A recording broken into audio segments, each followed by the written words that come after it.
नमस्ते दोस्तों, आप सबका एक बार फिर से स्वागत है आपके अपने YouTube चैनल सत्य सनातन में। और अपनी घोषणा को दोहराते हुए ये 250 से ऊपर के सभी ऑर्डर्स अब डिलीवरी फ्री कर दिए गए हैं। हम आज की वीडियो पर आते हैं।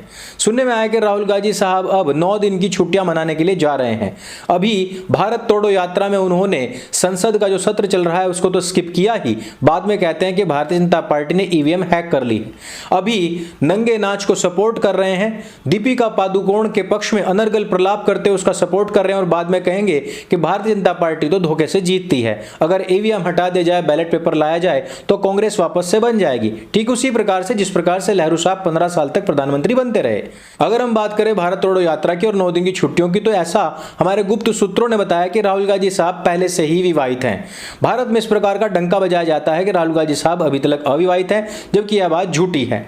लाल सिंह चड्ढा पार्ट 2 यानी कि राहुल गांधी साहब की भारत तोड़ो यात्रा अपने फ्लॉप होने के कगार पर थी ही कि 9 दिन का अवकाश ले लिया गया है। वैसे आप राहुल गांधी साहब के इतिहास को अगर देखें, खंगालें, तो आपको पता होगा कि वो पहले से ही क्रिसमस से लेकर के नव वर्ष तक की छुट्टियां मनाने के लिए इटली जाते हैं। बीच बीच में वो कहीं और भी पहुंच जाते हैं मसाज लेने के लिए। बीच में आपने देखा होगा कि चीनी खुफिया राजदूतों से उनकी मीटिंग भी होती है और जासूसों के साथ में वो नेपाल में जाम भी छलकाते रहते हैं।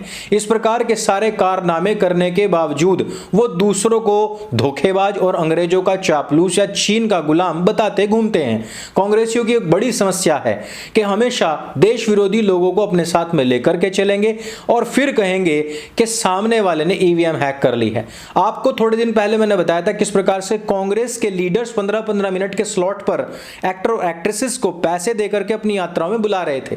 हालांकि इस बहाने ही सही सभी के सभी देश विरोधी और हिंदू विरोधियों की पहचान तो हो ही रही है। वैसे नए नए बने अध्यक्ष खड़गे साहब अति उत्साह में अपनी वफादारी को साबित करने के लिए कुछ ज्यादा ही भौंक गए। खड़गे साहब इसी अति उत्साह में अपनी वफादारी को सिद्ध करने के लिए कहते हैं कि हमारी पार्टी ने तो बहुत सारे बलिदान दिए, बहुत सारी कुर्बानियां दी हैं देश को आजाद कराने के लिए। दूसरी जितनी पार्टियां हैं उनमें से बताइए किसने क्या कुर्बानी दी है। वैसे खड़गे साहब 50,000 करोड़ रुपए के मालिक हैं, लेकिन कहने के लिए वो दलित हैं और कहते हैं कि मेरे हाथ से तो कोई चाय भी नहीं पिएगा। 50,000 करोड़ का मालिक यानी कि अपनी मालकिन से भी बड़ा मालिक है, लेकिन रहेगा हमेशा नीचे ही। तो खड़गे साहब की इस वार्ता के ऊपर थोड़ी सी चर्चा हमने अवश्य कर लेनी चाहिए कि भाई 7.5 लाख क्रांतिकारी जो इस लंबे कालखंड के दौरान जिनका बलिदान हुआ, उन सबके परिवार कहीं ना कहीं होंगे ही, और जरूरी नहीं है कि वो किसी न किसी पार्टी में ही हो। लेकिन जिन्होंने कुर्बानियां दी हैं, जिन्होंने बलिदान दिया है, जो वीर गति को प्राप्त हुए हैं, क्या उनको शहीद का दर्जा या बलिदानी का दर्जा कांग्रेस की सरकारों ने दिया है? कभी नहीं दिया है। क्या उनके परिवारों से किसी को भी उन्होंने अपनी शासन और सत्ता का हिस्सा बनाया है? कभी नहीं बनाया है। क्या उसमें लाल बहादुर शास्त्री जी, क्या उसमें सुभाष चंद्र बोस, क्या उसमें भगत सिंह, राजगुरु सुखदेव, या फिर जितने भी क्रांतिकारी आप लोग जितने भी नाम जानते होंगे, किसी एक के भी घर वाले को इन्होंने किसी मंत्रिमंडल में नाम दिया है? कभी नहीं दिया है। इनके खुद के परिवार में से कितनी कुर्बानियां हुई हैं, जरा उन पर भी हम गौर करते हैं और उनके नाम पर योजनाओं और सड़कों भवनों के नामों पर भी हम चर्चा करते हैं। इनकी शुरुआत होती है मोतीलाल नेहरू से। मोतीलाल नेहरू अपनी मौत मरे थे। उसके बाद में आते हैं चाचा नेहरू। नेहरू साहब जो थे बिना चुनाव के 15 साल से अधिक भारत के प्रधानमंत्री बने रहे और उससे पहले उन्होंने डोमिनियन स्टेट की मांग करते हुए भारत का पूरा शासन और उसकी पावर ऑफ अटॉर्नी अपने हाथ में ले ली थी। 1946 में जिस समय पर डायरेक्ट एक्शन डे हो रहा था और हिंदुओं की हत्याएं हो रही थी, उस समय पर नेहरू साहब इंग्लिश हुकूमत की महारानी की शपथ ले रहे थे। उनकी शपथ और उनके प्रति अपनी कृत संकल्पता और श्रद्धा की शपथ लेकर के वो भारत पर शासन करने की बात कर रहे थे।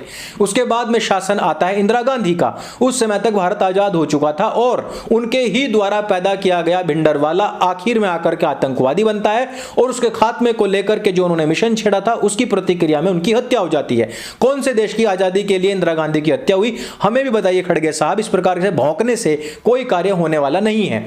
उसके बाद में सबसे बड़ी समस्या, लिट्टे समस्या जो पैदा करने वाला था, वो था राजीव गांधी साहब।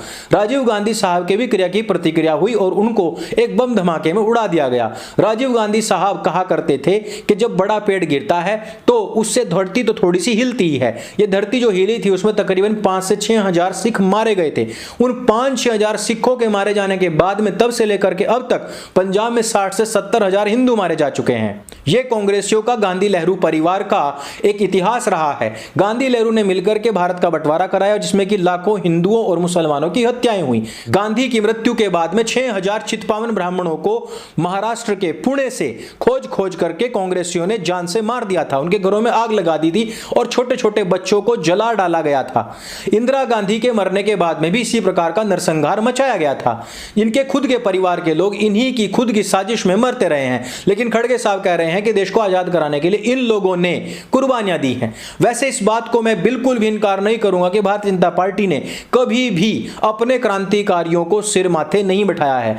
अगर आज भारतीय जनता पार्टी और संघ से सवाल पूछा जाता है कि उनके लोगों ने कहां पर कौन सी कुर्बानी दी है, उनके पास में जवाब सारे हैं, लेकिन वो जवाब देते नहीं है क्योंकि उन्होंने कुछ पूर्व में गलतियां की हुई हैं। मैं आपको बता दूं कि भारतीय जनता पार्टी का जो जनक है वो है जनसंघ, और जनसंघ की जो मातृ संस्था है वो है आरएसएस। आरएसएस की स्थापना करने वाले कौन थे? आर्य समाज के एक पुरोहित के पुत्र थे और उन्होंने आर्य समाज को ही फॉलो करते हुए और उसी को स्ट्रॉन्ग करते हुए एक नई संस्था का निर्माण किया था। वहीं से भारतीय जनता पार्टी निकली है। अगर उस संस्था का मैं नाम लूंगा तो बहुत सारे लोगों के मिर्ची भी लग सकती है, लेकिन यह सत्य है कि हेडगेवार जी एक आर्य समाजी पुरोहित के पुत्र थे और आर्य समाज का प्रभाव उनके ऊपर पूरा था। उन्होंने इस संस्था का निर्माण किया। अब मैं आपको बता देता हूं कि आर्य समाज ने क्या नहीं किया है। एक तरफ है पूरा का पूरा गांधी परिवार और दूसरी तरफ थे स्वामी श्रद्धानंद जी। स्वामी श्रद्धानंद जी गरम दल यानी कि क्रांतिकारियों के अधिनायक थे, अधिनेता थे।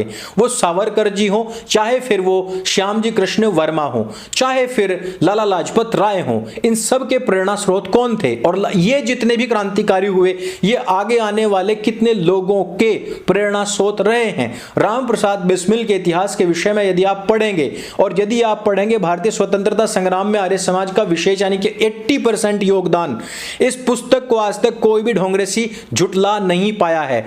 यानी कि इस भारतीय जनता पार्टी या संघ की जड़ में कौन है? आर्य समाज और उनके क्रांतिकारी। लेकिन आर्य समाज की इस महत्ता को आज तक संघ या फिर भारतीय जनता पार्टी ने स्वीकार नहीं किया है। एक फोटो आती है, आप देखते होंगे, सरदार वल्लभ भाई पटेल जी और उनके सामने है निजाम जो हाथ जोड़ करके खड़ा हुआ है। लेकिन हैदराबाद मुक्ति संग्राम का इतिहास अगर आप पढ़ेंगे तो आपको पूर्ण इतिहास पता लगेगा और उस समय के अखबारों और डॉक्यूमेंटेशन से आपको पता लगता है कि इस कार्य को करने वाले कौन थे? वो आर्य समाज के लोग थे। स्वामी श्रद्धानंद जी को सबसे पहली बार महात्मा कहा गया था, लेकिन कांग्रेस का अध्यक्ष पद उन्होंने ठुकराते हुए स्पष्ट रूप से कहा था कि मेरा कार्य यह नहीं है, मेरा कार्य है गुरुकुलों में उन क्रांतिकारियों को तैयार करना। आप अगर जाएंगे हैदराबाद के इतिहास में देखेंगे कि वहां के सबसे पूज्य मंदिरों को बचाने का कार्य किन लोगों ने किया था अपनी जान पर खेल करके? वो आर्य समाजी लोग थे। आज लेकिन इस इतिहास को धता बता करके, ठुकरा करके जो पार्टियां आगे बढ़ रही हैं, बढ़ें। उन्होंने एक अन्य सन्यासी को अपना अधिनायक बनाया, एक अन्य सन्यासी को वहां पर पटल पर रखा जिस सन्यासी का आजादी में, उसके लड़ाई में कोई योगदान नहीं था। उनका एक अलग योगदान था लेकिन आजादी से उनका कोई सरोकार नहीं था। क्या एक साथ में दो सन्यासियों को रख लेना भारतीय जनता पार्टी आरएसएस के लिए कोई विषाक्त हो जाता? नहीं होता। लेकिन आइडियोलॉजी की बात है, उन्होंने ऐसा नहीं किया और आज अपने पितामह के होते हुए भी गाली खाते घूमते हैं। वैसे आज राहुल गांधी साहब अपना इतिहास अगर खोजें और क्रांतिकारियों की बात करें तो उनके परिवार से कितने लोगों ने क्रांति में अपनी जान की आहुति दी है, यह इतिहास भी जानता है, वर्तमान भी जानता है और भविष्य भी जान जाएगा। और जिन लोगों ने अपनी आहुतियां दी हैं वो गुमनाम इस भारतवर्ष में सड़ सड़ करके, गल गल करके मरे हैं। ये भी हमारा इतिहास भी जानता है, वर्तमान भी जानता है और हम भविष्य के लोगों को ये बात भूलने नहीं देंगे। इसलिए दूसरे के घर वालों को, उनके पूर्वजों को कुत्ता कहने से पहले स्वयं कुत्ते की तरह भौंकना बंद कीजिए और ये सर्दी, जाड़े, गर्मी का बहाना लेकर के क्रिसमस और नव वर्ष की छुट्टियां अपने बीवी बच्चों के नाम पर मनाने का जो प्रपंच है उसके नाम पर देशवासियों को झूठ बहकाना बंद कीजिएगा जी साहब, क्योंकि देश अब सब कुछ जान गया है और जो नहीं जानते हैं हम उनको जल्द ही अतिशीघ्र ही बताने वाले हैं। इस वीडियो में सिर्फ इतना ही। अगर ये वीडियो आपको अच्छा लगे, जानकारी से भरपूर लगे तो इसको सबके साथ में शेयर अवश्य कीजिएगा। सनातन हाट आपका अपना प्लेटफॉर्म है, वहां से इस प्रकार की पुस्तकें स्वयं भी लीजिए, दूसरों को प्रेरित कीजिए, अपना ज्ञान वर्धन कीजिए। मेरे संग बोले सत्य सनातन वैदिक धर्म की जय। जय हिंद, वंदे मातरम।